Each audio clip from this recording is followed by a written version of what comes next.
ছোলা ভুনা করব খুবই কম তেলে আর এত বেশি মজার হবে খেতে। অল্প তেলে তৈরি স্বাস্থ্যকর এই ছোলা ভুনাটি বারবার খেতে মন চাইবে। আসছে রমজানে এই রেসিপিটি ট্রাই করতে পারেন।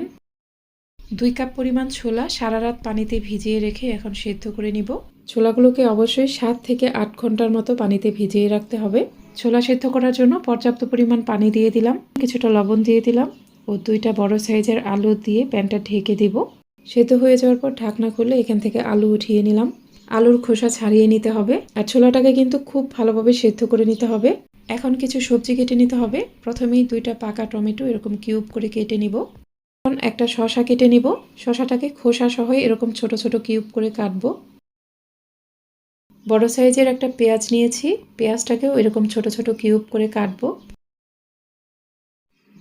ছোলার সাথে 2টা আলু সেদ্ধ করেছিলাম, সেখান থেকে একটা আলু এভাবে কেটে নিব। ছোলা ভুনা করার জন্য একটা মশলা রেডি করে নিব।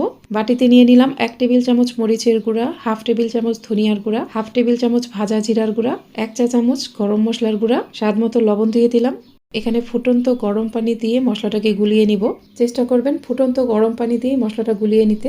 এই মশলাটাকে রেস্টে রাখতে হবে 5 মিনিটের মতো। প্যানে অল্প একটু তেল দিয়ে দিলাম। প্রথমেই আলু ভেজে নিব। যেহেতু আলুটা আগে থেকেই সেদ্ধ করে নেওয়া, তাই এটা খুব বেশি নাড়াচাড়া করবেন না। বেশি নাড়াচাড়া করলে আলু ভেঙে যেতে পারে। একটু উল্টে পাল্টে দেওয়ার পরে এভাবেই রেখে দিব। এক পাশ কিছুটা বাদামি কালার হলে তারপর আবার উল্টে দিব। এভাবে আলুগুলোকে একটু বাদামি কালার করে ভেজে উঠিয়ে নিব। এখন বাকি তেলের মাঝে অল্প একটু আস্ত জিরা দিয়ে দিলাম। জিরা ফুটে উঠলে দিয়ে দিলাম 1.5 চা চামচ আদা বাটা। চুলার আঁচটা অবশ্যই কমিয়ে রাখবেন, না হলে এই পর্যায়ে কিন্তু জিরাটা পুড়ে যেতে পারে। চুলার কিছুটা কম আছে, মশলাটা একটু ভেজে নিব। এরপর আমি এখানে যে মশলাটা রেডি করে রেখেছিলাম সেটা দিয়ে দিলাম। মশলাটাকে তেলের সাথে খুব ভালোভাবে কিছুক্ষণ ভেজে নিতে হবে। মশলাটা খুব ভালোভাবে কষিয়ে নেওয়ার পর এখানে অল্প একটু পানি দিয়ে দিলাম। পানি দিয়ে আবারও মশলাটাকে ভালোভাবে কষিয়ে নিব। এ পর্যায়ে চুলার আঁচ অবশ্যই একটু কমিয়ে রাখবেন, খেয়াল রাখবেন মশলাটা যেন পুড়ে না যায়। সমস্ত মশলা ভালোভাবে কষানো হলে দিয়ে দিব ছোলা। আমি এখানে অর্ধেকটা ছোলা নিয়েছি, সম্পূর্ণ ছোলা নিইনি। ছোলা সেদ্ধ করার সময় যে আলু দিয়েছিলাম সেখান থেকে একটা আলু ম্যাশ করে এখানে দিয়ে দিলাম। এই আলু ও ছোলাটাকে মশলার সাথে কিছুক্ষণ একটু ভেজে নিব। এরপর এখানে কিছুটা পানি দিয়ে প্যানটা ঢেকে দিব।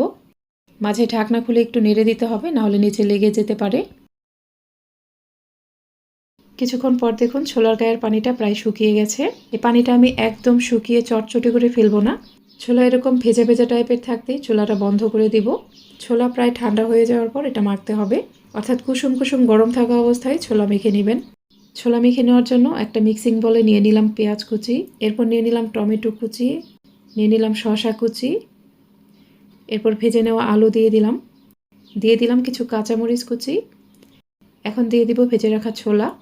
আপনি ছোলাটা নিজের প্রয়োজন মতো এখানে মেখে নেবেন। সব কিছুর সাথে ছোলা একটু মেখে নেওয়ার পর দিয়ে দিলাম কিছু ধনেপাতা কুচি ও 2 ফালি পরিমাণ লেবুর রস চিপে চিপে দিয়ে দিব। অবশ্যই লেবুর রস দিবেন, লেবুর রস দেওয়ার ফলে এই ছোলার টেস্ট কয়েক গুণ বেড়ে যাবে। আজকের রেসিপি আপনাদের কাছে ভালো লাগলে আমার ইউটিউব চ্যানেলটিকে সাবস্ক্রাইব করে পাশে থাকা অল লিখা বাটনটাতে ক্লিক করে দিবেন। আর যারা ভিডিওটি ফেসবুক থেকে দেখছেন তারা অবশ্যই আমার ফেসবুক পেজটিকে লাইক ও ফলো দিয়ে রাখবেন। এই পর্যায়ে এটা একটু টেস্ট করে নিজের স্বাদ অনুযায়ী সবকিছু অ্যাড করে দিবেন। আমার এখানে কিছুটা লবণ লেগেছিল। স্বাস্থ্যকর এই ছোলা ভুনাটি ইফতারে রাখতে পারেন, এটা খেতে অনেক বেশি মজার হয়।